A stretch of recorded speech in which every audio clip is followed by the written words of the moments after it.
నేను చెప్పే ఈ కథ వింటే మీరు జీవితాన్ని చూసే దృష్టిని పూర్తిగా మార్చేస్తుంది.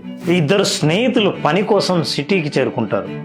బాగా కష్టపడి సంపాదించి ఒక హోటల్ని స్టార్ట్ చేస్తారు. స్టార్ట్ చేసిన కొద్ది కాలంలోనే బాగా లాభాలను సంపాదిస్తారు. ఆ లాభాలను సంపాదించి ఇద్దరు పంచుకునే క్షణంలో ఒక స్నేహితుడికి మరో స్నేహితుడు లేకపోతే ఈ సగభాగం లాభం కూడా నాకే కదా అనే దుర్బుద్ధితో ఆలోచిస్తాడు. ఆలోచించిన మరుక్షణమే అతనికి విషం పెట్టి చంపేస్తాడు. స్నేహితుడు చనిపోయిన తర్వాత పూర్తి లాభాలని తనే ఆస్వాదించి అనుభవించి ధనం, భూమి, ఇల్లు, అన్ని రకాలైన ఆస్తులు కొని అనుభవిస్తూ ఉంటాడు. ఒక అందమైన అమ్మాయిని చూసి పెళ్లి చేసుకుంటాడు.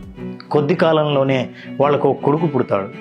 కొడుకు పెరిగి పెద్దవగానే ఉన్నత చదువుల కోసం విదేశాలకు పంపిస్తాడు. విదేశాల్లో అతను చదువుకుంటుండగా ఒక విచిత్రమైన వ్యాధికి గురవుతాడు. ఆ వ్యాధి ఎన్ని ప్రయత్నాలు చేసినా ఆ వ్యాధికి చికిత్స దొరకదు. తండ్రి తన ఆస్తిని అమ్మవలసి వస్తుంది, హోటల్ని అమ్మవలసి వస్తుంది, భూములను అమ్మవలసి వస్తుంది.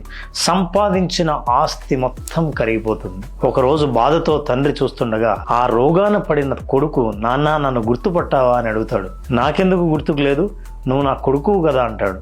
కాదు నాన్న, నేను 30 సంవత్సరాల కిందట నువ్వు నన్ను చంపేశావే, ఆ స్నేహితున్నే నీ కొడుకుగా వచ్చాను, నా భాగాన్ని నేను తీసుకోవడానికి వచ్చాను అని అంటాడు.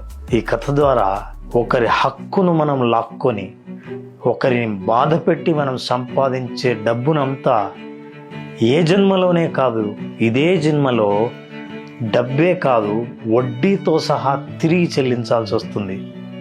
మీరేమంటారు?